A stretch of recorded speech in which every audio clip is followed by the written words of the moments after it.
On nous a appris que massacrer des gens, c'est pas bien. Bon, en vrai, on n'avait pas besoin qu'on nous l'apprenne. Bienvenue tout le monde dans l'épisode 23 de CKR chez Kevin Razi. Trop content de vous recevoir comme tous les mardis, même si on tourne le dimanche. Et on est mardi, voilà, on est mardi, donc on est le lendemain de la cérémonie des Molières. Alors, mais donc là, comme on est dimanche, on sait pas ce que... Voilà, il n'y a rien derrière moi. On fera un montage. On fera un montage, voilà. Toujours en très bonne compagnie avec mon gars sur Dr H. J'espère que tu vas très bien. Bah écoute, très bien. Et toi ? Bah ouais, ça va. Un peu fatigué parce que là, le spectacle... D'ailleurs, tiens, faudra que je vous dise, j'ai eu un premier paquet Foyem qui est venu voir le spectacle. Ah, génial. Walid, je suis content. Merci d'être venu. Bah, je vous ai dit, pour ceux qui prennent les paquets Foyem, merci déjà à tous ceux qui soutiennent, que ce soit HM2 ou Foyem, là, sur la page YouTube. Mais merci. Et moi, à défaut d'arriver à mettre en place ce groupe WhatsApp, au moins, on peut vous inviter au spectacle. J'y suis jusqu'au 30 juin. Passeport au Théâtre de la Renaissance. Si vous êtes en région parisienne, n'hésitez pas. Derrière la caméra, la réalisation au montage, il y a ma chérie Gaëlle Cagnan. Et on a le showrunner de l'émission au son, monsieur Mourad Mokadem. Ouais. Et Mani qui... Ah non, je l'ai mis dehors. Je l'ai mis dehors parce que là, il est excité. Ouais, fait qu'il prenne l'air. Il n'est pas sorti de la journée. Voilà. Donc là, je lui ai dit, non, tu sors, va voir tes copains. Les chats. Voilà. Merci en tout cas pour tous les soutiens. On va commencer, comme d'habitude, par les petits messages qui font plaisir. Ou pas, mais on lit tout. Oui, c'est vrai. Parce qu'il y a plein de messages qui font grave plaisir. Il y a Glams89 qui dit « J'ai commencé à écouter ce podcast sans grande conviction car il y en a tellement qui pop en ce moment que je pensais que ce serait passager. Mais je me surprends depuis quelques semaines à attendre l'épisode de la semaine. » Oh, trop bien. Merci beaucoup. Ça fait trop plaisir. Il y a Alexandre Flamand qui dit vivement le yes comment parce que là c'est trop. Continuez comme ça Kevin et Dr H et restez comme vous êtes au top ce format. C'est devenu mon émission favorite sur YouTube avec Légende de Guillaume Play. Oui. Et parce qu'en plus Légende ça cartonne. Donc, visiblement. Écoute, on nous souhaite... Ouais. Hein, non, franchement ça fait plaisir. Franchement merci. Hein. J'aime la comparaison. Ah oui moi aussi je prends.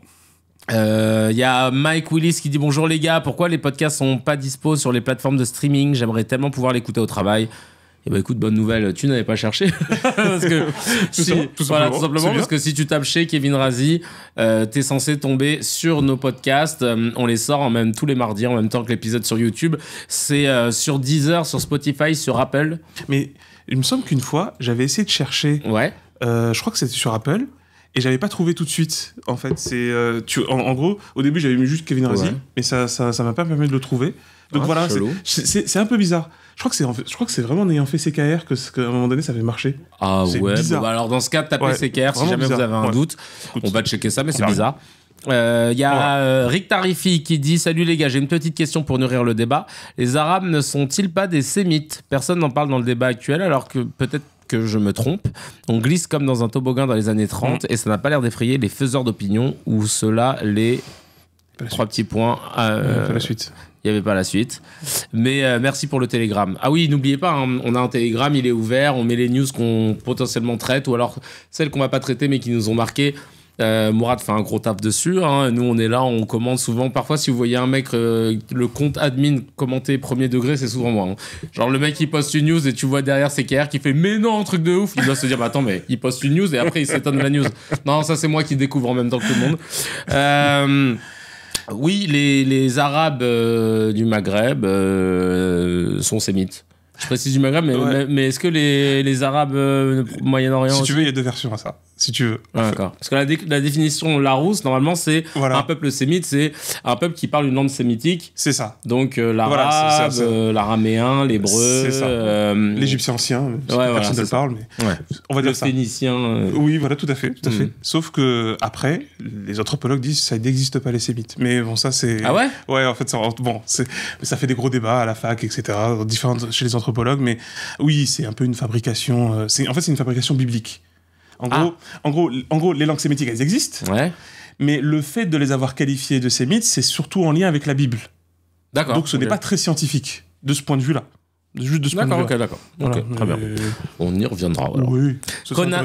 Ouais. Oh putain, j'adore son nom. Conan the Berber. Conan the Berber, concernant la liberté d'expression, souvenons-nous du procès intenté par Sarkozy, alors président de la République, à la Rumeur, le groupe de rap, suite à l'article de Hamé sur les bavures policières, procès gagné par ces derniers. Concernant les militants dits pro-palestiniens, c'est leur lot de faire face à des convocations et intimidations en tout genre, mais on sent vraiment une pression extrême qui dure depuis maintenant 6 mois, mais ce n'est que la suite logique de la situation dans laquelle nous sommes empêtrés depuis 2017. Pourquoi 2017 Depuis l'élection. Ah oui, depuis Macron, ouais. Ouais, totalement, j'ai rien à ajouter là-dessus. Il a tout dit. Et il y a l'Arabe JR qui dit « J'attends chaque épisode avec impatience ». Et impatience écrit en majuscule, et entre parenthèses, il a mis « C'est mon chat ». Parce que son chat, lui aussi, regarde pour Mani. C'est bien. Il sera pas là sur cet épisode. Mais, on a une commu de chats. Ouais, grave. Non, mais en plus, ils font les vues, les chats. Hein, donc, on va vous parler des universités américaines aujourd'hui parce qu'on a un gros sujet là-dessus. On aimerait. Alors, déjà, comme on en parle beaucoup en ce moment, j'aimerais avec Hamza qu'on explique ce qu'est l'Ivy League. Vous avez sûrement entendu ça. Pourquoi les universités américaines ont une aura particulière dans le monde universitaire. Parce que déjà, elle pèse lourd. Hein. Quand je dis je pèse lourd, c'est même financièrement, Harvard, on parle de 50 milliards de dollars de budget. Je ne sais pas si vous imaginez. Enfin, c'est une multinationale. C'est le budget de la Sécu, en fait. Hein. Ouais, voilà, clairement. Donc, on va expliquer pourquoi ces universités sont très lourdes, pourquoi leur prise de position est lourde en conséquence aussi, et pourquoi ça fait flipper beaucoup de politiques, de penseurs, d'élite, qui se disent merde, parce que c'est censé être et on a le cas à Sciences Po. C'est censé être les élites de demain, que ce soit les grands chefs d'entreprise ou politiques. Et donc, c'est pour ça que là, ça nous montre, est-ce que c'est un nouveau mai 68 ? Voilà, on va en parler de tout ça. On va aussi avoir notre petite news, alhamdoulilah, HMD, on a les Metzé. Mais avant, je voulais vous parler de deux choses qui m'ont marqué. Première chose, là, on est en train de se préparer pour les Molières parce que là, au moment où on enregistre ce podcast, nous sommes le dimanche 5 mai, il est 21h01. Et demain, c'est donc lundi 6 mai, c'est les Molières. Écoute, c'est à 21h sur France 2. Donc là, l'épisode va sortir. On saura déjà si j'aurais été lauréat ou pas du Molière du meilleur second rôle. Mais c'est pas grave. En tout cas, je suis content parce que j'ai réussi à faire venir toute l'équipe de Passeport. Hier, on a fêté la 100e de Passeport déjà. Ah, ouais, 100e, ouais, ça y est. Ah ouais. Et on a fait une petite fête au théâtre. Et il est trop mignon, Alexis Michali qui était là. Et il nous a dit à Jean-Louis et moi, Jean-Louis qui joue dans la pièce aussi, venez et tout, j'ai lu votre texte. Parce qu'en fait, avec Jean-Louis, on va remettre aussi un Molière. Deux Molières, Révélation masculine et féminine. Donc on avait travaillé un petit texte. Et Jean-Louis avait dit, bon, si jamais, Alexis, t'as envie de relire et tout. Puis, on s'est dit, bon, on verra. Et il nous a fait travailler et répéter pendant 20 minutes dans le petit bureau des boss. Ouais, c'est un vrai. Franchement. Et là, le texte, il est sharp. On n'avait qu'une minute. Je pense que ça va être gaulerie. Le but, c'était qu'on raconte des choses et que ce soit pas non plus trop gênant, tu vois, parce qu'on sait que dans les cérémonies, c'est toujours compliqué. Je veux surtout pas être le remettant chiant aussi. Donc, voilà, on va voir ce que ça donne. Mais en tout cas, trop merci, Alexis. En tout cas, t'as un boss. Et l'autre truc que je voulais vous raconter, qui a rien à voir en ce moment, moi, je fais une rééducation de mon épaule, hein, toujours. Hein, depuis le mois de novembre, j'ai une fracture du trochiter ou trochiter, je sais pas comment on dit. Et donc, je peux pas encore bien lever l'épaule. Bon, c'est celle-ci. Hein. Bien la lever correctement. Et à un moment, j'ai eu un remplaçant de mon kiné. Et ce kiné-là, il a bossé pour l'AS Monaco, il a bossé pour le RC Lens, il a bossé pour des clubs de football. Et il me disait un truc trop intéressant parce qu'il me disait il y a des petits codes à savoir et tout qu'il avait appris quand il avait bossé pour ces équipes-là. On lui avait dit, par exemple, quand un joueur a eu une faute et qui se tord de douleur sur le terrain, et que toi t'arrives avec ta mallette et tout, si le joueur t'attrape le poignet, ça veut dire t'inquiète, je simule. Et donc là, il doit faire semblant, il sort la bombe à froid. Ah, de ouf, moi je m'en bats les couilles. Et il sort la bombe à froid, il fait genre machin. Non. Par contre, s'il le touche up, c'est que vraiment okay. C'est ouf, hein. Il fait ça. Et donc, le petit code, maintenant, vous allez être grave vigilant, là, sur les... Après, ils vont changer. Mais c'est intéressant. On va voir. On va voir si on a de l'impact. D'accord. Parce que là, en plus, ils vont vouloir retracer et tout. Non, moi, je balance pas de blaze. Mais ce code, il est incroyable. J'ai lâché un cheat code. Voilà. Excellent. Allez, la petite news HMD. La petite news... Hamdoulillah, la petite news à HMD du jour. Alors là, c'est un truc de ouf, hein, c'est vraiment jackpot. Il y a Cheng Sifan, c'est le gagnant du jackpot Powerball, c'est l'équivalent de l'euro-million aux États-Unis. Alors vous allez voir, aux États-Unis, c'est quand même des chiffres. Déjà que nous, en Europe, l'euro-million, c'est quand même, ça monte à des 200 millions. Là, il a remporté 1,3 milliard de dollars. 1,3 milliard de dollars. C'est un immigrant. C'est un immigré du Laos. Oui, maintenant en langage convenu, on dit immigrant, c'est vrai. Ah, on dit immigrant. Et en anglais, ils disent immigrant. Ouais. Wow. Ils trouvent que c'est offensant de dire immigré, ouais. Parce que parce qu'en gros, immigrant, c'est que il traverse un statut du fait de sa migration. Il n'est pas immigré, tu vois, alors qu'immigré, c'est comme s'il l'était. C'est l'État. Ah, ok, donc c'est ce que je comprends. Immigrant, d'accord. Ouais, même maintenant, Ward me corrige. Ah, ok. Donc c'est un immigrant du Laos qui souffre d'un cancer depuis 8 ans et qui a subi son dernier traitement de chimiothérapie la semaine dernière. Il est en phase terminale et il va pouvoir améliorer les soins dont il a besoin parce que c'est très cher aux États-Unis, évidemment. Il risque de perdre la moitié de sa fortune là-dedans. Je pense que oui. Et il va pouvoir s'occuper de sa famille parce qu'il a une femme et 2 enfants. Mais en tout cas, ça fait plaisir que ça puisse tomber sur quelqu'un comme lui. Voilà. Ce problème du jackpot, bon. Ouais. C'est, comme on dit, le gagnant est perdant. Mais c'est bien tombé. On va dire que c'est très bien tombé. Ouais, là, on va dire que c'est bien tombé. Mais c'est vrai qu'à l'occasion, ce serait intéressant de se pencher sur les gagnants. Justement, les gens de Guillaume Play, il avait reçu des gagnants du loto qui avaient gagné des millions. Mais je crois qu'il y a des stats. Et ils avaient fait une interview croisée avec une nana qui bosse à la Française des Jeux. Et donc, qui expliquait les suivis, les machins. Mais je crois qu'il y a quand même une bonne proportion de gens qui se retrouvent avec moins d'argent après avoir gagné le loto qu'avant. Il y a un bouquin il est encore vivant, le mari, des couples Pinson Charlot.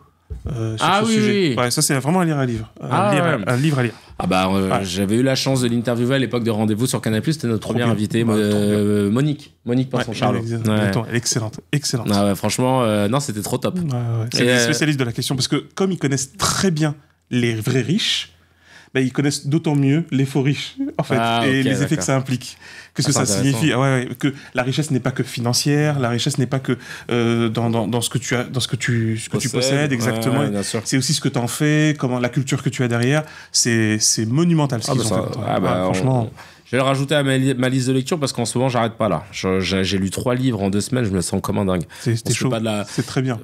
D'ailleurs, si. C'est toujours bien. J'ai lu une pièce que ma pote Isma Niakini, du coup, qui est dans Passeport, a mis en scène. Trop bien. C'est trop marrant. C'est une discussion d'une personne, d'un jeune, avec lui-même. Mais en fait, lui-même, c'est Dieu. Enfin, tu vois, c'est une présence. Ils appellent ça présence.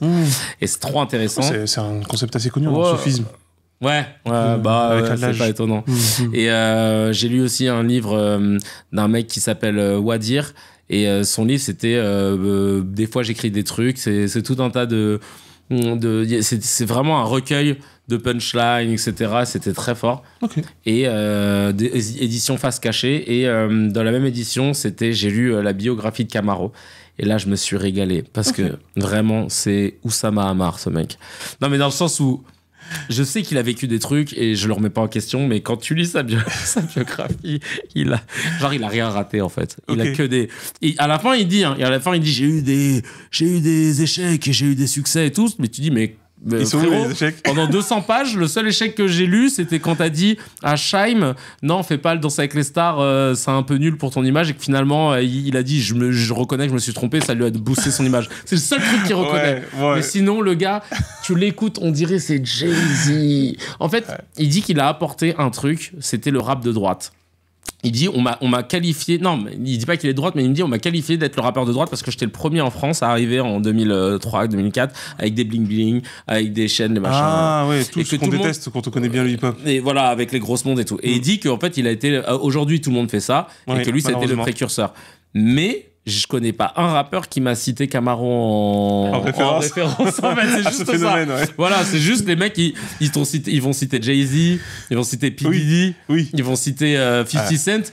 Mais ils vont pas du tout citer. C'est pas la fine équipe d'ailleurs. C'est ça, et on est plus trop ensemble. Il va y avoir des dossiers. Mais bon, voilà. Donc, mais après, voilà, très respect parce que par contre, il raconte son enfance au Liban sous les bombes, les habitudes que t'as à devoir aller chez telle ou telle personne parce qu'il y a des abris, machin. Non, parce que c'est ça, parce que je connais pas tout. Camaro, Liban. Il est libanais ? Ouais. Mais il se fait appeler Camaro.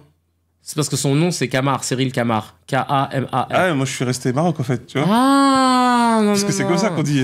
Oui, les Camar. Ouais. Non, son nom c'est Cyril Camar. D'accord, tout simplement. Sa mère était. Alors c'est marrant, ses parents ils sont pas dans le même délire que lui, évidemment. Sa mère, elle était prof de français à l'université, machin. Ah oui, quand même. Et ouais, non, mais ils ont eu plein de. Ouais. Ah bah si, elle a eu plein. Elle a eu de droite, chevalier de.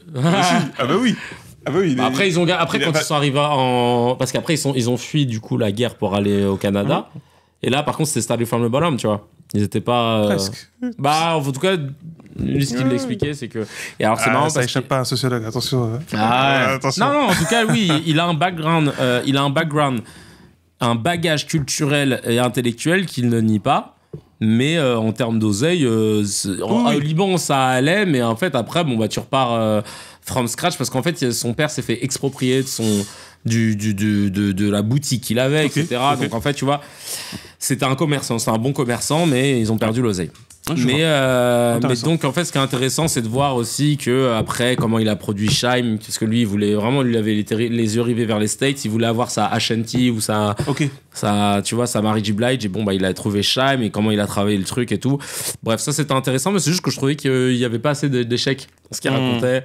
Et en fait il se donnait une position de vraiment pour nous Camaro, avec tout le respect que j'ai pour lui, c'était tu le mettais dans Hit Machine Volume 4, il y avait Yannick, La Rousseau, tout ça, tu vois, tu te disais pas Camaro, Booba, Cynique, machin, tu le mettais pas dans cette liste, c'est pour ça que ça m'a fait bizarre. Mais bon, après, avec tout le respect, en tout cas, le mec, il est toujours hal.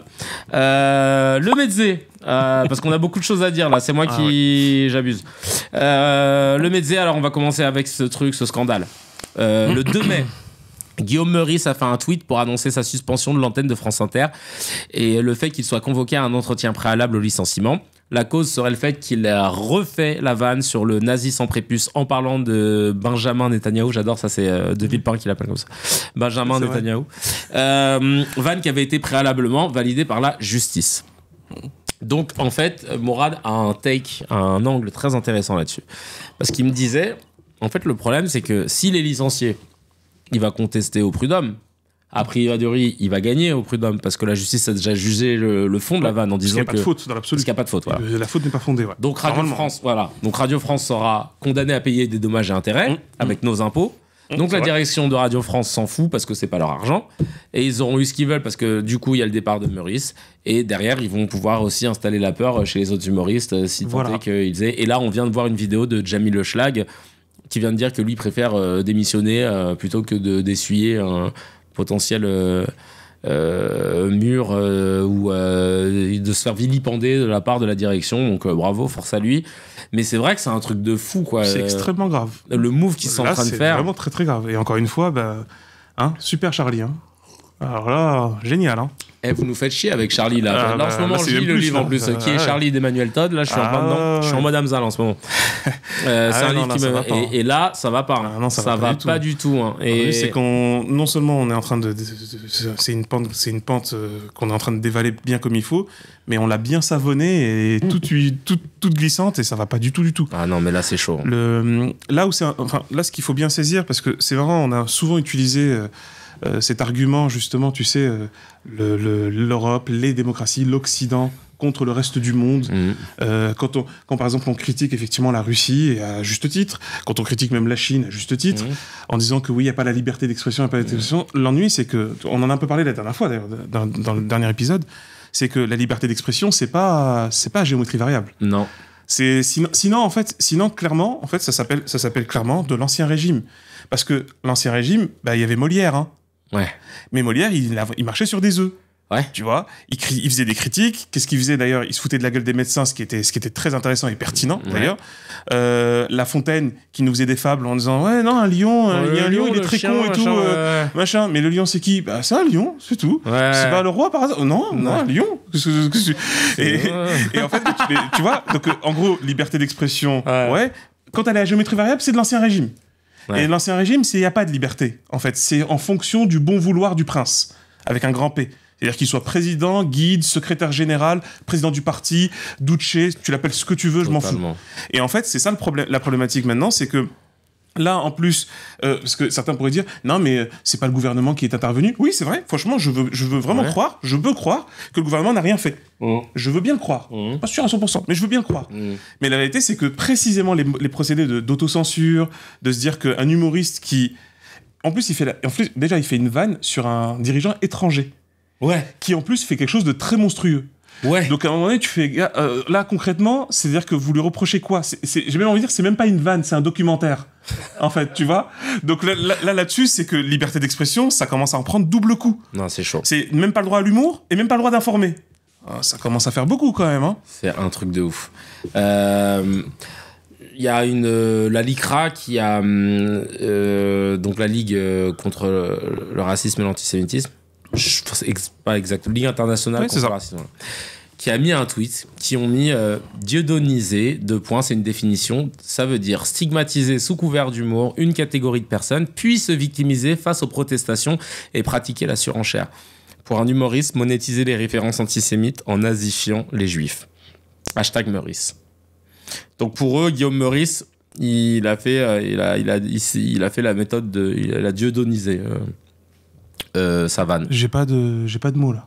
Donc ils ont inventé une définition sortie de leur trou du cul, comme ça, pour justifier que le caractère antisémite du Boug, c'est n'importe quoi. C'est complètement. Non mais là la France elle part en couille là. C'est complètement dingue. Honnêtement. Mais là c'est en fait faudrait qu'il je le dis. Faudrait reboot le pays. Ouais parce que non mais faut vraiment faire très attention. C'est-à-dire que encore une fois, évidemment qu'il y a des personnes qui utiliseraient n'importe quel prétexte pour répandre leur haine. Tu vois ce que je veux dire ? En gros, justement, des gens qui détestent les Arabes n'ont dans l'absolu pas besoin qu'il y ait un terroriste arabe pour avoir de la haine pour les Arabes. Tout à fait. Mais s'il y a un attentat, ben là, ils vont être très contents parce qu'ils vont dire on l'a dit, etc. Et puis ils vont se lâcher. Ouais. Sauf que tout le monde sera d'accord à ce moment-là pour dire oui, mais il y a bien eu un attentat. Ouais. En effet. Ouais. Donc oui, c'est visiblement bien un arabe. D'accord. Mais est-ce que ça dédouane la personne qui a la haine de sa haine ? Non. Mais en même temps, on a le droit quand même de dénoncer l'attentat. Bah oui. Ouais, voilà. C'est bien. En plus, c'est bien ce qu'on nous a dit. Oui, quand on dénonce les attentats, quand on dénonce le terrorisme, quand on dénonce l'islamisme, et ben en fait, on s'attaque pas aux musulmans. Ah ben c'est bien. C'est bien. C'est bon. Je suis rassuré. Super. Donc on peut faire la même chose avec n'importe quelle communauté, n'importe quel groupe, n'importe quel peuple, etc. C'est tout en fait. Et si on ne veut pas pour le reste, pourquoi ? Exactement. Déjà, expliquez-moi. Oui, mais c'est... Parce que l'ennui, c'est que, en quelque sorte, de bien comprendre que les bases mêmes du racisme et donc du racialisme, c'est de partir du principe selon lequel il y a une hiérarchie entre des peuples. Les races n'existent pas, mais elles sont des instruments sociaux qui sont terrifiants. Donc tu vois, ça n'existe pas, mais à un moment donné, si effectivement tu considères une partie de la population comme étant un autre absolu, c'est comme ça qu'on appellerait une race, et ben en fait, c'est précisément le problème des États-Unis. Parce que, en gros, la race noire, ça n'existe pas. Mais eux, ils le reconnaissent. Voilà, mais sociologiquement et politiquement, et juridiquement, ça existait. Parce qu'on a mis en place des lois. Ouais. Tu vois et pareil, comme pour l'apartheid en Afrique du Sud. Ouais.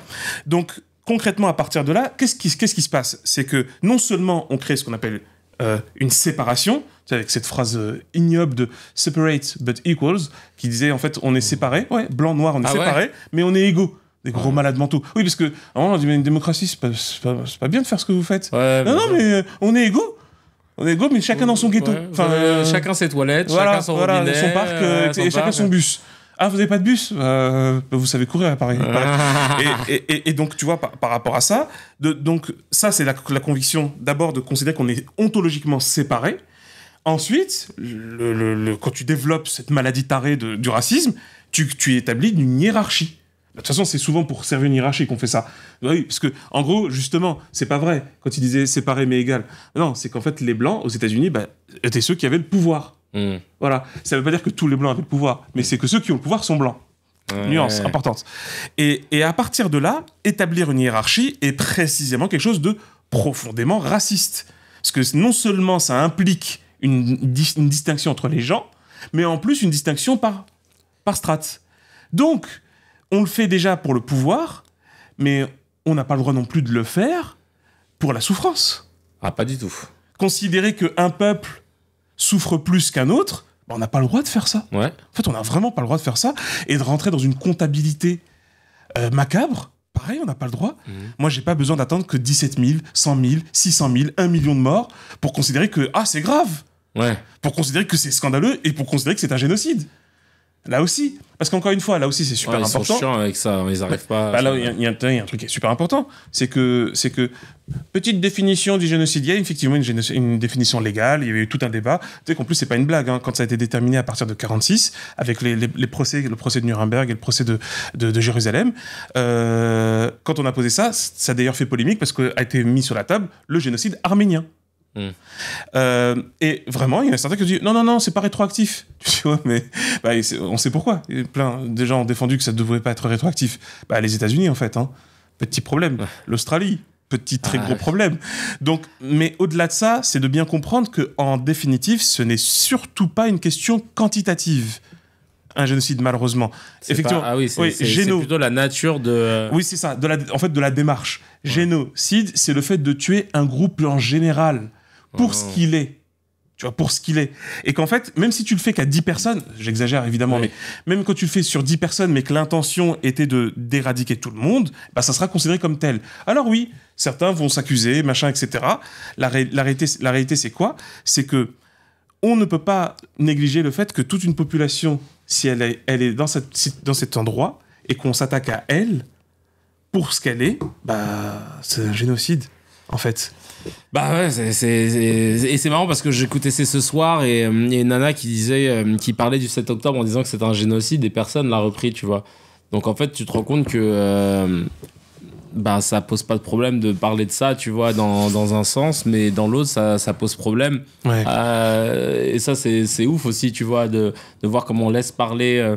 En fait, l'espace public, moi, il commence à me désoler, l'espace médiatique public, parce qu'il a pris un parti, il a choisi un narratif, et c'est contre-productif. Ça va plus entretenir la haine de l'autre qu'autre chose. Et donc, c'est irresponsable et très dangereux ce qu'ils sont en train de faire. Même le fait d'être en guerre. Moi, je me souviendrai toujours, tu sais, quand j'étais gamin, au lycée, il me semble, on nous a fait lire, parce que, tu sais, récemment, on les a panthéonisés, c'est vraiment récemment, les frères Manoukian.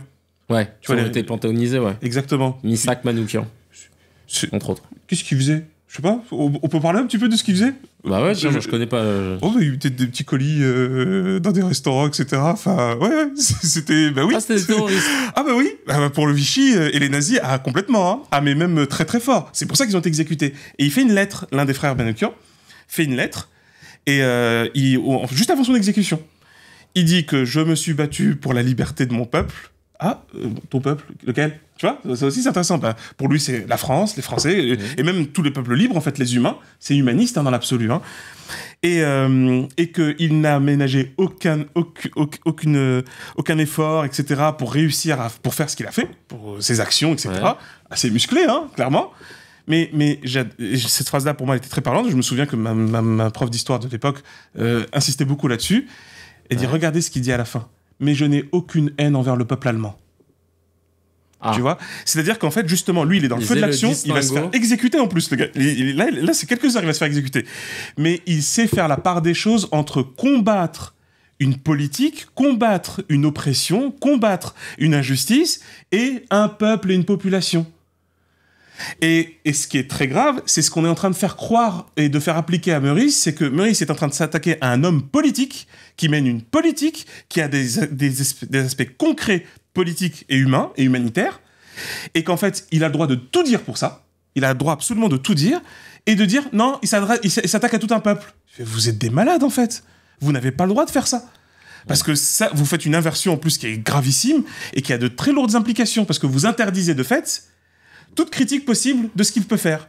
Et enfin, pour terminer sur cet élément-là, mais je sais qu'il est compliqué, je sais qu'il est difficile pour beaucoup de monde, etc., mais effectivement, le dossier de la colonisation, de l'impérialisme colonial, de la domination sur un territoire où il y avait un peuple qui était là, est un gros problème qu'il va bien falloir un jour en finir, dans tous les sens du terme, intellectuellement, moralement et concrètement politiquement.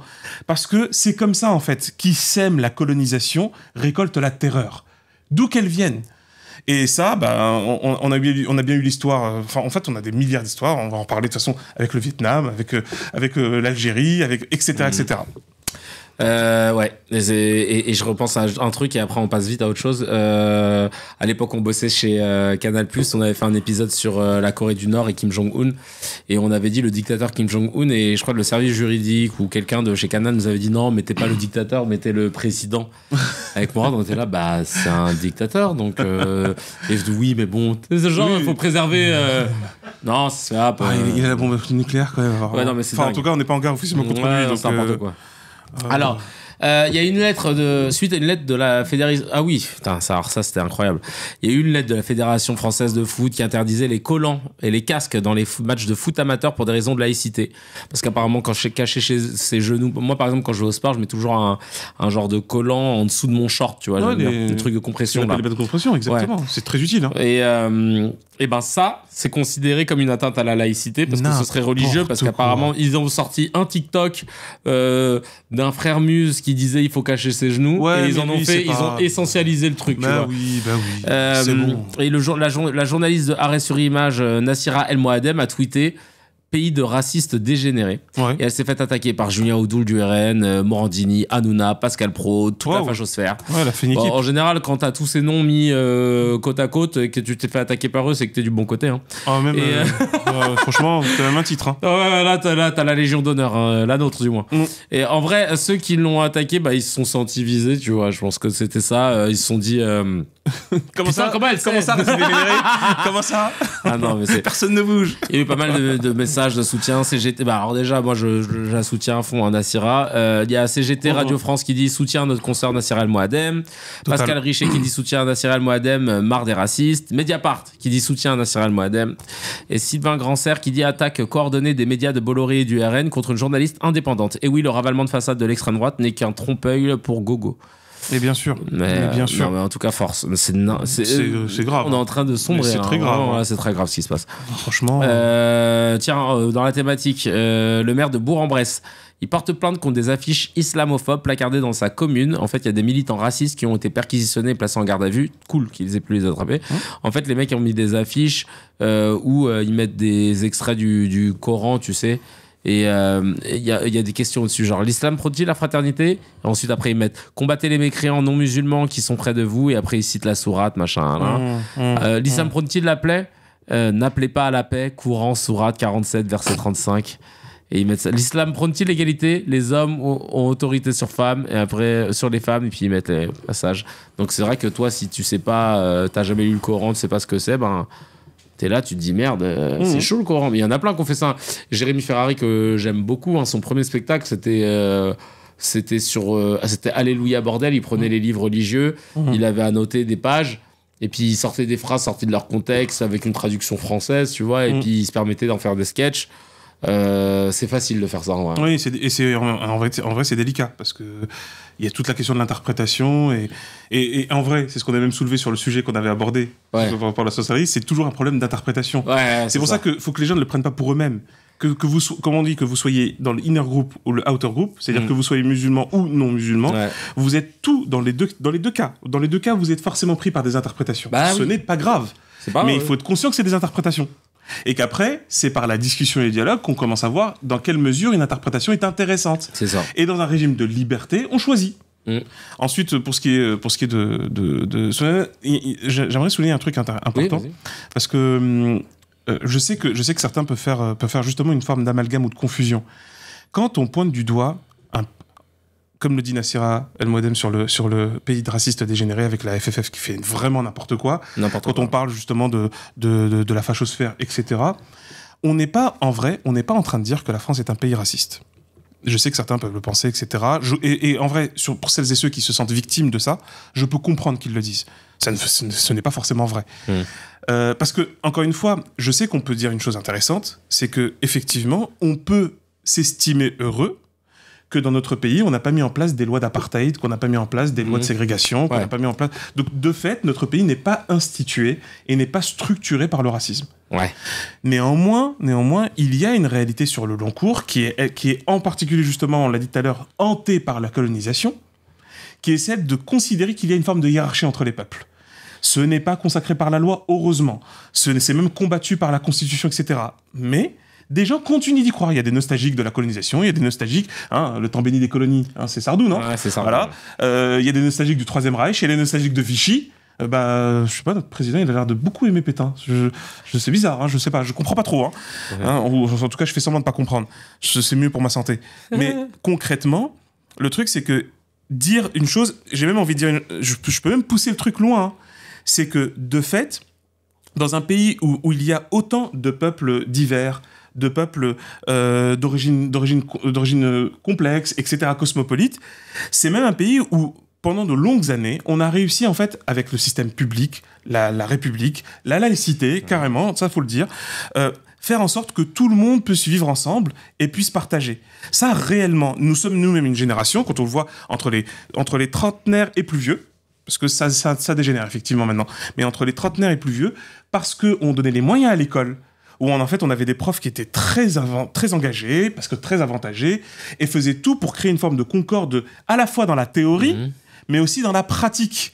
Parce que le terrorisme, le racisme, parce que c'est pas loin, le racisme, ce n'est pas simplement des bons mots, ou le racisme c'est mal. Non, c'est quelque chose qui se pratique, dans le sens où il faut éprouver, et ça, il y a énormément d'études en psychologie sociale qui dit que le seul remède qu'on a trouvé, on n'en a pas trouvé des mille, le seul remède qu'on a trouvé contre le racisme, c'est vivre avec les personnes qu'on a tendance à détester. Ah ouais. C'est de pouvoir vivre ensemble. Parce que même au début, t'es dégoûté, t'es vénère, etc. Mais au final, tu vas commencer à avoir une empathie qui va fonctionner, tu vas commencer à partager certains codes. Il se produit ce que appellent les anthropologues l'acculturation. C'est-à-dire, en fait, les normes culturelles du groupe A vont quelques-unes rentrer dans le groupe B, et celles du groupe B vont rentrer dans le groupe A. C'est inévitable. C'est complètement inévitable. Et à partir de là, en fait, il se provoque une compréhension mutuelle. Au minimum, c'est de la courtoisie, parce qu'on est des humains civilisés, et au maximum, carrément, de l'entente et de la chaleur. Donc, en gros, ce qu'on est en train de dire, par contre, ce qu'on souligne, c'est que ça ne va pas. Tous les instruments qui sont là pour précisément concourir à réduire le racisme, à produire plus d'égalité et de liberté, et donc de fraternité, sont appauvris, réduits et atrophiés. Et donc, ça génère malheureusement des systèmes racistes qui commencent à s'imposer, qui commencent à exploser, et qui finissent même par faire système. Ouais. C'est ça quand on parle de racisme systémique. Parce qu'à un moment donné, ça y est, ça devient automatique. Ce n'est pas une personne, c'est pas juste la personne qui se trouve dans tel guichet, etc. Et moi, je suis content encore une fois, parce que pourquoi j'insiste en disant ça? Oui, il y a bien une police républicaine qui est intervenue, qui allait arrêter ces tarés qui ont fait ces affiches-là, parce que justement, il y avait un appel à la haine, il y a quelque chose de malfaisant. Et de l'autre côté, ce n'est pas en réduisant au silence quelqu'un comme Guillaume Meurice, qui précisément énonce une parole républicaine libre et en plus engagée, humaniste, qu'on va rendre service justement à la lutte contre le racisme, contre l'antisémitisme et contre toutes les formes de haine et d'oppression. Donc le truc c'est ça, c'est que nous continuerons, et on va le faire, de dénoncer toutes ces haines, tous ces racismes. Quand on vient, on dit que c'est de la laïcité alors que tu veux juste foutre la rage et emmerder des personnes qui ont juste envie de mettre un pas de compression. C'est-à-dire qu'à un moment donné, il faut se calmer. Et le sous-entendu, et même si c'est un religieux qui lui demande, vas-y, qu'est-ce qu'il y a? Qui t'a dit qu'il n'a pas le droit de le faire? Si tu me dis que techniquement au foot on peut pas faire ça, eh ben t'inquiète pas, tu vas leur parler, ils vont comprendre. Hein. Oui, ils vont dire bon vas-y. Et tu vois, on a encore le même problème avec la question que c'était la même chose pour le Ramadan. Ah ouais. On tient quand même à rappeler qu'un ballon d'or, Karim Benzema, hein, justement, a pu faire une saison de malade. C'était un moment d'ailleurs pendant la Ligue des Champions où il était à jeun. Ah oui, c'est vrai. Donc concrètement, je peux vous assurer, parce que c'était déjà le cas, c'était d'ailleurs le cas avant Benzema, il y avait plein de footballeurs musulmans qui renonçaient au Ramadan parce qu'ils avaient trop peur pour leur carrière. Bah donc t'inquiète pas, c'est pas ça les regarde justement, ça les regarde. Mais il n'y a aucun rapport avec la laïcité sur le fait que quelqu'un veut vivre sa religion. Maintenant le truc c'est que je sais que certains sont emmerdés de voir, oui mais lui il ramène sa religion et l'autre il ramène sa religion, etc. Mais je comprends. Eh ben on discute. Il y a pas de souci, on discute. Non, c'est vrai. Non mais bien dit.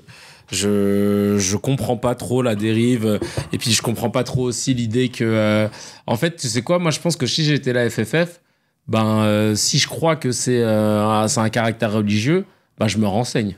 Déjà, oui, je vais voir des gens, des savants, des consultings, voilà. J'en dis, est-ce qu'il y a des passages du Coran ou des pratiques qui disent qu'il faut se couvrir les genoux, les mecs te diront non, et puis voilà. Et puis, tu vois, et comme j'ai dit, et s'ils disent oui, après, faut que tu vois comment tu vas régler ça. Ouais. Parce que le principe reste la liberté religieuse, hein. Non, mais parce que nous, on les a tous vus, ces joueurs, par exemple. C'est pas la préfecture. Les joueurs italiens avec leur croix ou brésiliens qui tapent des... Évidemment. T'as envie de dire, frère... c'est bon, laisse-le tranquille. Et puis, il y a des trucs superstitieux, il y a plein de choses. C'est le foot. On va faire le no comment. Mais juste avant le no comment, je voulais juste vous dire merci à tous ceux qui prennent des packs pour nous soutenir. Là, on a eu Dominique Varvar. Le nom est pas en entier. Attends, je vais cliquer pour voir que c'est quoi le nom en entier pour pas commettre d'impair. Dominique Varvaret. Dominique Varvaret qui a pris un pack HMD, merci Dominique. Il y a Elias Abdelli qui a pris un pack FYM, merci. Et Juliette qui a pris un pack FYM aussi, merci. Vraiment, merci beaucoup. Ouais, franchement, merci 1000 fois. Et comme je dis, moi je suis au théâtre jusqu'au 30 juin. Si vous voulez venir, les packs FYM, vous m'envoyez un message sur Instagram. On est ensemble. En tout cas, ça fait trop plaisir. N'oubliez pas, dans la description, on a mis les liens des livres qu'on a. Si vous nous aimez bien avec Hamza et moi. On a écrit 2 livres ensemble.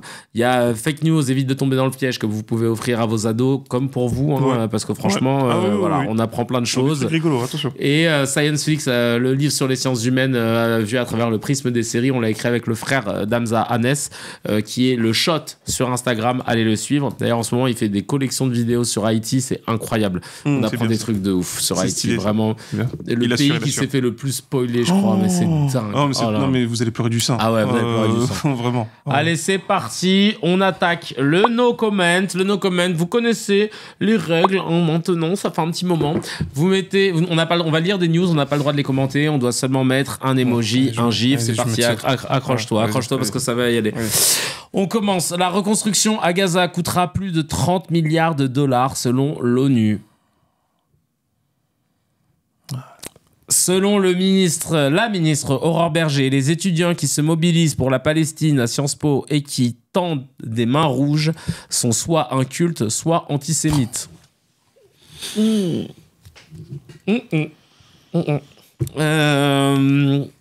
logiciel Scribe, qui devait aider les policiers dans leur travail, a coûté 13,2 millions d'euros, mais n'a jamais vu le jour.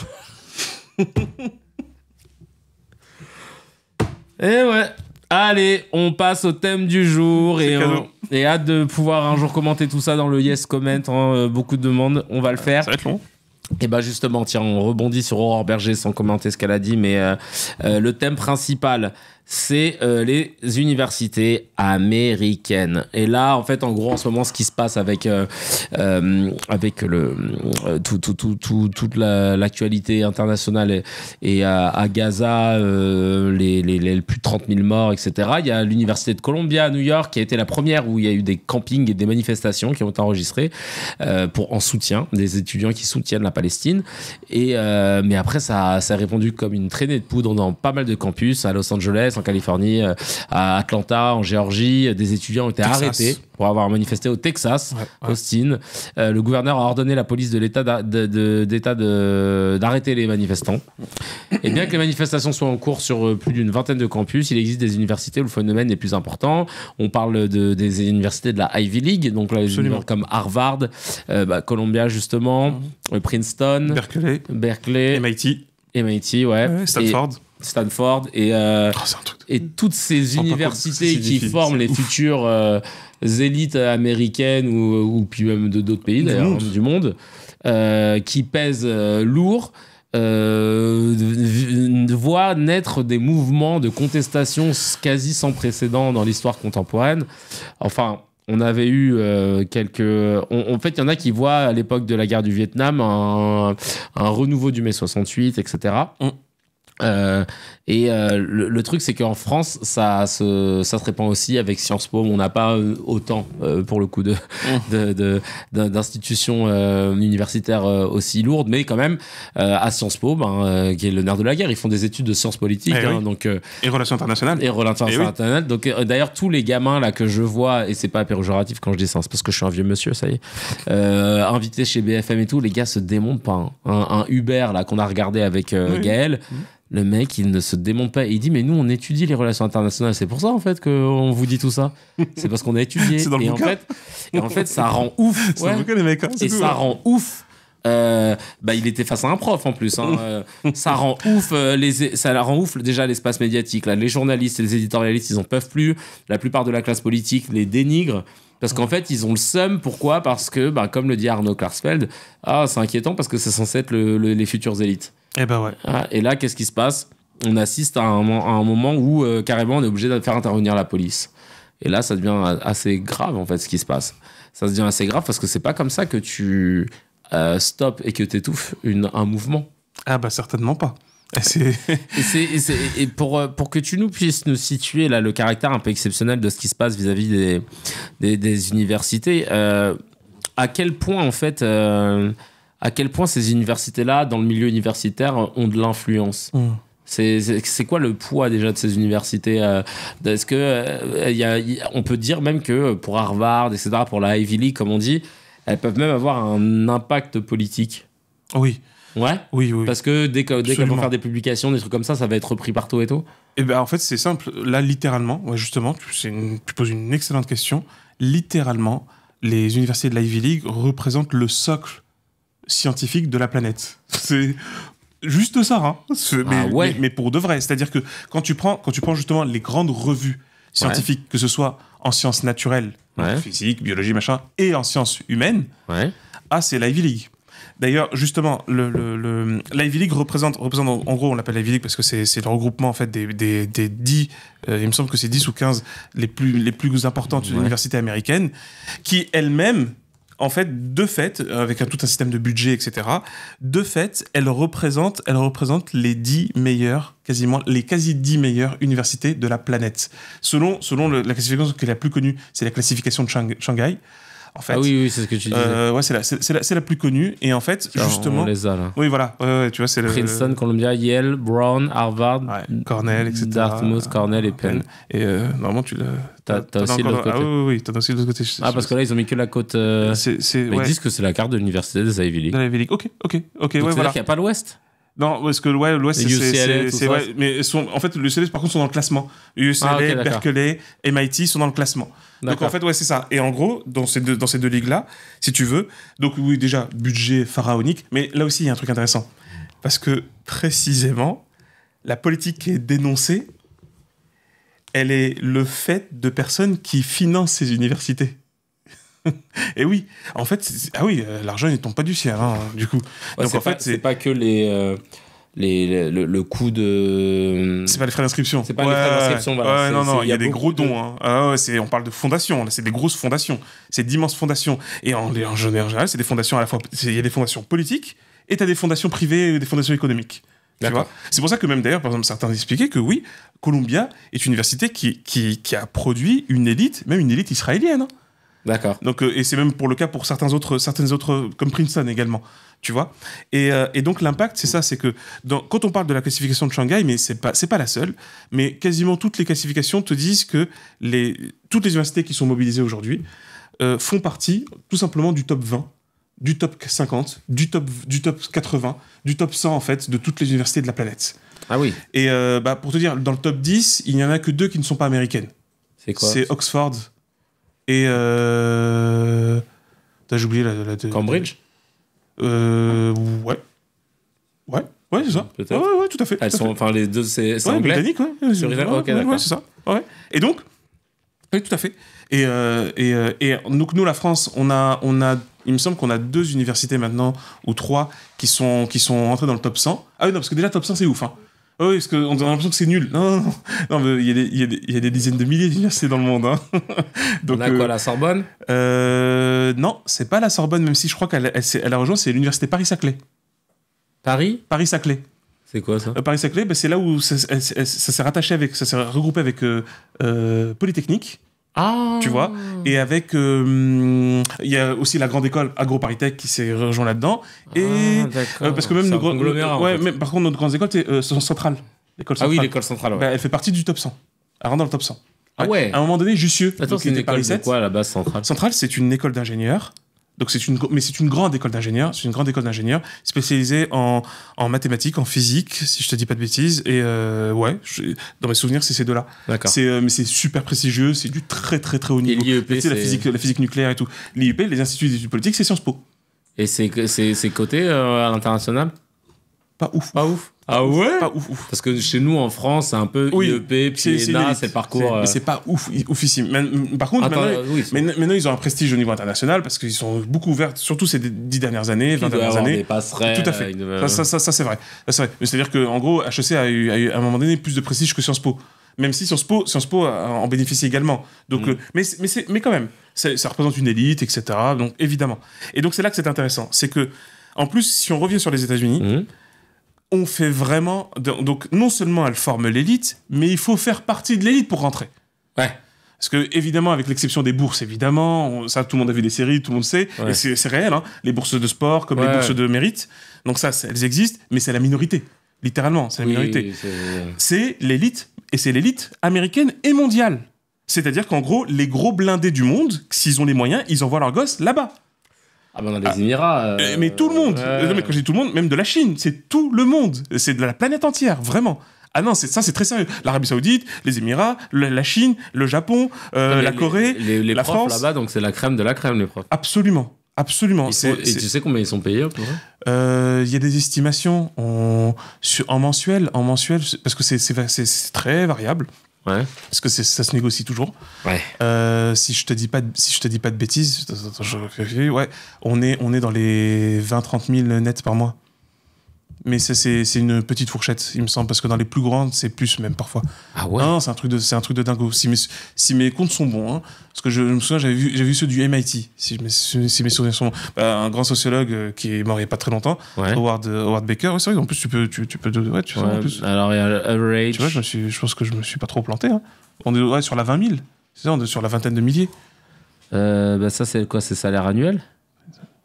Ouais, mais après, c'est le full-time. Ouais, mais... c'est ouf, une moyenne, déjà. C'est une moyenne, hein. Ouais, voilà, c'est une moyenne. Parce que là, ils disent, en gros, à Princeton, la moyenne... C'est la moyenne, hein. Ouais, c'est donc ça veut dire quoi? C'est quasiment $200 000 par an. T'as les chargés de cours. Donc, t'as les chargés de cours, donc ceux qui sont en bas, et puis, t'as ce qu'on appelle les full-time... Enfin, t'as ce qu'on appelle les professeurs senior professeurs. Tu vois, ceux qui sont bien installés. Ouais. Vas-y, donc c'est bien, c'est ce que je me disais. C'est dans donc tout le monde bien. On est sur donc non, c'est non mais oui, il y a un vrai budget, mais pareil, là aussi, tu sais que par exemple, ça je le sais pour Harvard. Tu sais que t'as pas de notes. Ah bon? Non, tu fais pas de notes. Ou alors, comme ils disent, ou alors t'as toujours au-dessus de 15. 15, c'est le minimum. Parce que si on considère... Je vais prendre mes études là-bas. Ouais, non, mais parce que non, c'est tellement bien sûr. Mais parce que si on considère... En fait, c'est intéressant. En vrai, ils appliquent... Mais oui, vraiment, il faut le dire. Le système universitaire américain reste pour le moment exemplaire. Parce qu'il est basé sur les fondamentaux de l'université. Et les fondamentaux, bon, ça, on en parlera peut-être une autre fois, qui sont à l'origine de l'université médiévale, qui est en fait la première forme d'université, celle qui est apparue dans le monde musulman. C'est-à-dire un système de séminaire, qu'on appelle en halakha, c'est-à-dire en fait un cercle de savoir, où, littéralement, en fait, on en voit encore les images pour ceux qui auraient vu le film très, très intéressant, qui a eu le prix du scénario de Cannes, La Conspiration du Caire. D'accord. Dans La Conspiration du Caire, tu as une mise en scène, en fait, alors c'est pas en Égypte, hein, mais c'est en Turquie, mais c'est censé être en Égypte. Ouais, d'accord. Okay, dans l'université Al-Azhar, qui est la première université mondiale, 1978. Hein. Ouais, voilà. Donc c'est vrai, c'est la plus vieille université mondiale qui fonctionne encore. Continue encore. Le nombre d'étudiants est astronomique. On parle de 600 000, un truc comme ça. Enfin, c'est un truc délirant. C'est délirant.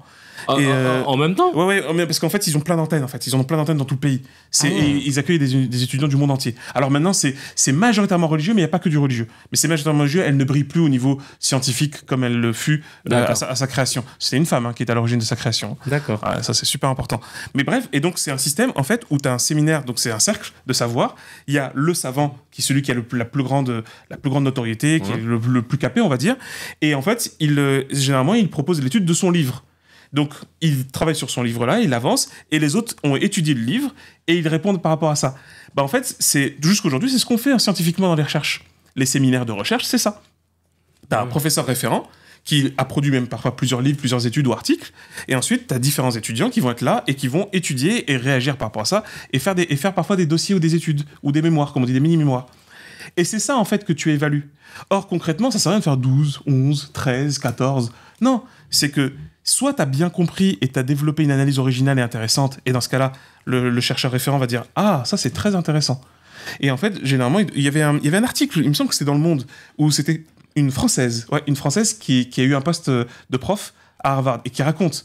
Elle dit qu'on est super bien payé, Mais par contre, c'est vrai, les enseignants chercheurs de ces universités-là sont dévoués à l'université. Elle dit, t'as 42 de fièvre, t'es là, tu bosses, hein, t'es là-bas. Tu vois, mais ça donne envie. Quel était le motif quand on parlait de travail? Ouais, non, c'est un vrai travail, tu vois. Mais c'est valorisant parce que tu sais, en plus, tu sais que bon, je rentre pas dans les détails, mais tu choisis tes cours, etc. Parce que tu sais, mais parce que ça, c'est les origines de l'université. Il y a pas les filières, c'est pas intuitif. C'est en fait, c'est toi qui vas commencer à faire un peu un choix, et à partir de là, tu vas commencer à dessiner ton parcours, et tu as des profs qui vont t'accompagner. Et ensuite, tu valides souvent par des entretiens. En gros, tu fais une sorte de mini-oral sur le travail que tu as fait. Tu vois, concrètement, là, par exemple, ce dont je parle, c'est plus en sciences humaines. Dans les sciences naturelles, bon, bah, c'est des labos de dingue. Ils ont les moyens. Bah, pour ceux qui ont vu l'excellentissime film, évidemment, c'est une évidence pour Nolan, d'Oppenheimer. Bah, c'est à l'UCLA, en fait. On est même à Berkeley. Je crois qu'il est même à un moment à Berkeley. Donc, c'est l'université de Californie qui venait à peine de créer. Vraiment, elle était toute récente. Les gars, c'est un truc de fou. Mais c'est pour ça, c'est un espace qui va être très libre, ça aussi. La contestation, elle va être liée aussi à la Californie, tu vois, par rapport à ça. Et aujourd'hui, en sciences physiques, attention, hein, c'est la crème de la crème. Ceux qui connaissent l'excellente série Big Bang Theory, bah ils sont à l'UCLA, si je dis pas de bêtises. Ils sont à l'UCLA. Donc, en fait, c'est pas une blague. On est dans la pointe de la recherche dans le monde.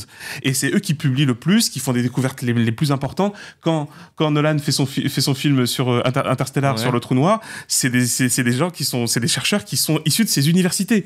Ah, ça, il n'y a pas photo, tu vois. En fait, ce qui est ouf, c'est qu'en fait, l'université, elle se contente pas que d'enseigner, elle continue de chercher. Exactement. Et donc, elle a un moteur de recherche. C'est un moteur. Et donc, ça se trouve aussi, ils forment des gens qui vont rester dans l'université pour continuer les recherches. Mais c'est le but. Mais c'est carrément le but. Et le but, c'est pas que ça se barre, quoi. Alors après, évidemment, il y en a qui se barrent, mais ça, c'est super parce que ça permet la diffusion de la science. Et ça permet à ce que des chercheurs se retrouvent ailleurs et développent des trucs. La Chine, c'est pas de la magie, hein. La Chine, elle a développé tout ce qu'elle développe parce que précisément, il y a des étudiants qui sont allés étudier à Harvard, etc., à Princeton, à Stanford, à Berkeley. Et ensuite, ils ont acquis tout ça et puis ils sont retournés au pays. Et les gars, ils disent, allez, on y va. C'est parti, on met en place les départements et on fonce. Parce qu'il y a eu un gros retard, parce qu'il y a eu une phase où ils ont interdit les sciences occidentales. Tu vois, ça aussi, c'est... Après, ils ont eu de l'avance pendant longtemps sur pas mal de domaines scientifiques. Oui, alors là, à l'époque médiévale, oui. Et d'ailleurs, il y avait plein d'étudiants chinois qui venaient dans les universités islamiques du monde musulman. Donc non, ça c'était, mais c'est prodigieux. T'avais parlé des Scandinaves, t'avais des Vikings qui venaient dans les universités musulmanes. Trop drôle, ils sont là avec leurs casques avec des cornes, ils le posent. Il y a des lettres. C'est pour apprendre. Mais c'est magnifique. C'est pour ça que la question de l'université, c'est que l'université, comme elle porte bien son nom, d'ailleurs, tu sais comment justement les fondateurs de l'université, donc du monde arabe, parce que je sais qu'il y en a des petits malins qui te disent non, c'est pas les Arabes qui ont inventé l'université, c'était les Byzantins, etc. Bah en fait non, c'est pas vrai. Même les historiens le disent. Les écoles, il y avait des écoles avant, bien sûr. C'était ce qu'on appelle des écoles au style académique antique, comme justement l'académie de Platon, etc. Tu vois, le lycée, etc. Donc ça existait. Il y en a eu partout. Il y en a eu en Chine, il y en a eu en Égypte, il y en a eu en Perse, il y en a eu en Grèce, etc. Évidemment. Mais en fait, la forme nouvelle de l'université, c'est de faire trois choses. La première, c'est que ça ne dépend pas d'un État.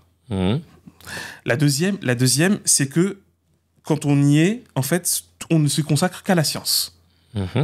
Et ensuite, la troisième, justement, c'est la question justement de liberté et d'ouvrir toute découverte et toute réflexion à tout le monde. Tu vois, c'est le principe de l'université. En fait, c'est ça on parle de Jamia, c'est l'idée de rassembler tous les savoirs et d'exposer tous les savoirs. Et donc, à partir de ce moment-là, c'est pour ça que les universités musulmanes ont décliné quand les pouvoirs ont commencé à être despotiques.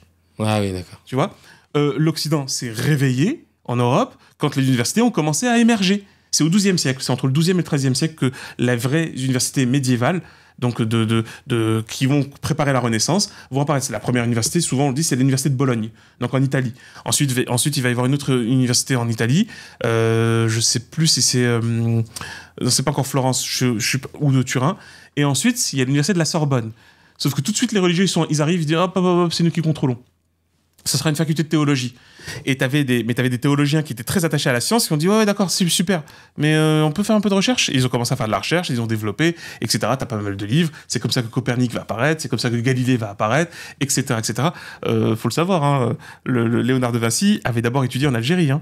Et, ainsi que Fibonacci, qui est un chercheur italien. Parce qu'il y avait. Fibonacci, la courbe de Fibonacci, on l'étudie dans les cryptos. Tu vois, oui, il y a la suite de Fibonacci qui est assez connue. La suite, ouais. Et en fait, justement, là où c'est super intéressant, mais parce que pareil, on a des traités. Quand la colonisation française a démarré en Algérie, juste la ville, pardon pour les Kabyles, mais la ville de Béjaïa, donc qu'on appelait Bougie dans les textes français, bah en fait, qui reste une petite ville. Elle est magnifique, il n'y a pas de souci, hein, mais reste une petite ville. Il a fallu 40 bateaux français chargés des livres de la bibliothèque de Bougie pour les enlever. Et en fait, tu as des témoignages, mais tu as plein de témoignages comme ça, en fait. Et c'est de comprendre, mais c'est la question du savoir, comment il s'est développé, etc. Comment il est parti dans un territoire, il est parti dans un autre, etc. Ce fonctionnement-là permet un truc, parce que le savoir doit pouvoir avoir un cadre libre. Il y a même une expression justement arabe qui parle de al-haram al-jama'i, c'est-à-dire en fait le lieu quasiment sacré ou consacré, ou plutôt donc protégé, sanctuarisé du savoir. Où en fait, tu sais que normalement, et c'est là on va venir sur le cœur du truc, c'est que moi je me souviens, quand je faisais mes premières années de droit, que les profs de droit nous expliquaient que la police n'a pas le droit de rentrer dans les universités.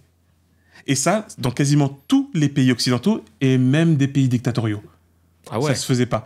Tellement la culture universitaire était très forte, on considérait que c'était vraiment gravissime et exceptionnel que la police rentre dans les... C'est pour ça que les révoltes et les manifestations et les mouvements viennent des universités. Et donc, à partir de là, en fait, c'est pour ça que... Moi, je me souviens, notre prof de droit nous disait « Il faut un arrêté préfectoral qui somme au président de l'université la possibilité de la police de rentrer. » Et donc, c'est... Par exemple, en gros... C'est pas une blague, s'il y avait un gars qui était armé, etc., qui rentrait dans l'université, ben en fait, il fallait demander au préfet qu'il lève l'autorisation, etc. Sauf que maintenant, cette dérive qui est gravissime de certains et certaines présidents d'université en France comme en Occident ailleurs, donc aux États-Unis, qui appellent la police, ça c'est très grave. Parce que c'est le principe même d'une université, c'est le débat. Ouais. Il ne faut rien d'autre que soulever quelque chose. Tiens, je vais le soulever, parce que j'ai vu cette information. J'ai trouvé ça très bien de la part de l'UEJF, l'Union des étudiants juifs de France, qui a proposé, il me semble que c'était à la Sorbonne ou à Tolbiac, de faire un débat, d'organiser un débat sur la question palestinienne, et israélienne accessoirement, évidemment. Et donc de faire débattre les tenants de tel parti et les tenants de tel autre. Parce que c'est l'espace universitaire qui le permet. C'est le principe de l'université. C'est pour ça que on parle de gens qui sont instruits, on parle de gens qui étudient, on parle de gens qui font de la recherche, etc. On parle d'un cadre où il y a des enseignants, et effectivement il y a des partis pris, mais c'est normal. Mais c'est précisément l'endroit où c'est fait pour pouvoir débattre. C'est même le meilleur endroit pour que ça doit être fait.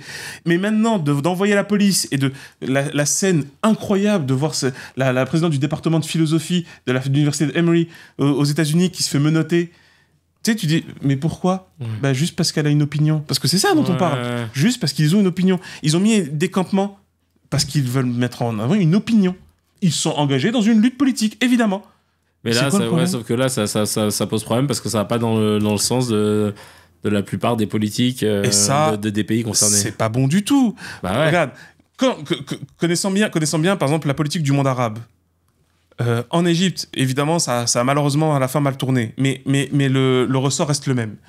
Lorsqu'il y a eu la révolte de 2011, ça a pris pas mal par les universités. Parce que ce sont les étudiants, ce sont les universitaires qui réussissent, parce qu'ils représentent cette parfaite synthèse entre l'instruction et la fougue et l'énergie. Ah, c'est ça. Tu vois ? Et c'est grâce à eux, en fait, qui, entre guillemets, sans faire le élitiste, hein, mais qui instruisent au reste du peuple, les problématiques, parce que parfois le peuple n'est pas forcément totalement au courant. Là aujourd'hui, tout le monde est plutôt au courant. Oui. Et d'ailleurs, c'est là, j'aimerais dire, c'est là qu'il y a un inédit, si je puis dire, par rapport au Vietnam, parce que c'est vrai, il y avait bien en fait une mobilisation pendant le Vietnam, ça venait des universités, pas toutes les universités, faut être clair. D'accord. Parce que, tu sais qu'il y avait encore... la ségrégation. Bah ouais, et ses effets. Donc c'était pas toutes les universités, sachant que t'avais même des universités où t'avais des gars, mais pour de vrai, hein, tu peux retrouver les vidéos, bombe Vietnam, we want to bomb Vietnam. Vraiment, les mecs qui viennent, qui disent ouais, faut fumer les Vietnamiens là, faut les supprimer. Ah ouais, mais c'était quelque chose, hein. C'était une sacrée ambiance. Et d'ailleurs, ça se tapait dans les facs. Mais c'est normal. C'est le principe, c'est comme ça. C'est les étudiants, c'est les jeunes, c'est normal. Et donc, par rapport à ça, là où il y a une différence, c'est que, franchement, avec ce qu'on vient de dire sur les universités américaines, t'as compris qu'on est sur de l'élite de l'élite. Ouais. Parce que c'est non seulement l'élite de l'élite, mais l'élite de l'élite mondiale et de l'élite des Américains. Et parce qu'il faut être blindé pour y aller, etc. Et ben là, avec l'actualité, mais surtout avec les réseaux sociaux, etc., la population américaine est en phase avec les facs maintenant. Là, il y a des scènes où la population américaine, elle vient dans les campus qui sont occupés et elle soutiennent cette jeunesse-là. Et ça, c'est assez intéressant parce qu'une base qui est assez éloignée des universités, justement, à la base, se retrouve en accord avec une élite qui est très formée, très éduquée et très haut placée, et qui converge vers les mêmes constats. Ce qui est en train de se passer est inacceptable. Parce que nous avons été bien éduqués. Parce que nous avons été bien élevés. On nous a appris que massacrer des gens, c'est pas bien. Bon, en vrai, on n'avait pas besoin qu'on nous l'apprenne, mais on nous l'a quand même bien dit. On nous l'a bien dit et redit que c'était inacceptable, innommable, etc. Ok, eh ben, cas pratique, c'est en train de se produire. Qu'est-ce qu'on fait? Eh ben, on réagit. Ouais. On se mobilise, on proteste. Et il n'y a aucune forme d'appel à la haine. C'est tout simplement des protestations de dire aux gens « ceasefire, no ». C'est aussi simple que ça. C'est aussi clair que ça. Ouais. Et par rapport à ça, et d'ailleurs, oui, certains disent oui. Et bien sûr qu'on veut libérer les otages. Mais bien sûr qu'il faut les libérer. Ouais. Ah, mais immédiatement même. Tous les otages. Ouais. Tous, sans exception. Donc, et ça, c'est essentiel. Et à partir de là, de bien comprendre quoi? De bien comprendre que cette mobilisation, elle est issue d'une conscience qui est en fait éclairée, qui est bien dotée, mais là où il y a, en fait, donc il se passe deux choses. C'est une dérive inquiétante. Alors, pareil, à l'époque du Vietnam, tu sais que il y a des flics qui ont tiré sur les étudiants. Hein. Ah ouais. Ah non, c'est parti en vrille. Bon, c'est les States, hein, c'est l'ambiance. Hein. Ouais. Donc, je sais pas si ça arrivera à ce point-là. Donc c'est pour dire que c'est pas aussi fou que ça. D'accord. Mais par contre, là clairement, la dérive elle est là, elle commence à s'entamer de plus en plus. On ne peut pas parler de liberté d'expression qui est au fondement même d'une démocratie, qui est au fondement même des démocraties donc modernes dites occidentales, et en même temps commencer à la bâillonner dans son espace le plus sacré, le plus important, le plus précieux. Et ça va laisser beaucoup de choses comme conséquence. D'autant plus que c'est vrai que c'est l'élite, donc c'est clairement l'avenir qui est en train de se profiler. Donc il est radieux de ce point de vue-là, mais il est inquiétant de l'autre côté parce que certains vont se dire mais il faut pas que cette jeunesse elle arrive. Ah oui, c'est assez grave. Putain, c'est super. C'est bien, au moins on a un bon panorama. De ce qu'est une université américaine, de ce qu'elle représente, pourquoi vous en entendez beaucoup parler en ce moment, pourquoi c'est symptomatique ou pourquoi c'est significatif, pourquoi c'est même symbolique. Tout à fait. C'est de ce qui se passe et que c'est même exceptionnel. En tout cas, merci mille fois parce que au moins on y voit un peu plus clair, même si on a balayé. On a fait vite, hein, c'est vrai. On a fait vite, c'est vrai. Mais on a balayé ce qu'étaient ces universités, ce qu'elles représentaient dans cette contestation et là on parle de 80 universités maintenant aux États-Unis. C'est énorme, c'est énorme. Donc affaire à suivre de très près. En tout cas, continuez de nous suivre sur YouTube, Spotify, Deezer, etc. Nous mettre des 5 étoiles, ça fait plaisir. Big up à ma chérie Gaëlle Cagnan, sa chaîne Maskoff. Il y a un nouvel épisode qui va sortir bientôt. Il y a le lien dans la description. À la réalisation et au montage, bête de taf, on apprécie. Il y a notre gars sûr, Mourad Mokadem, évidemment, le showrunner qui gère le Telegram. On met le lien dans la description aussi. Il y a tout un tas d'infos qu'on vous balance. Je sais pas, il y a combien d'infos par jour, mec? Franchement, il n'y a aucun média qui est aussi prolifique, on compte plus. Notre Telegram, il est bouillant. Il est bouillant. Merci, Dr H, pour ça fait plaisir. Nous abreuver. Et on se retrouve la semaine prochaine. Mais même pas. On se retrouve dans quelques jours pour un épisode bonus, parce que vous êtes beaucoup à nous dire qu'on aimerait bien avoir 2 épisodes par semaine. Alors là, exceptionnellement, il y a un épisode bonus qui arrive en fin de semaine pour répondre à toutes vos interrogations et vos commentaires sur l'épisode de la sorcellerie. Donc, on se tient au courant. Affaire à suivre. Ciao, ciao.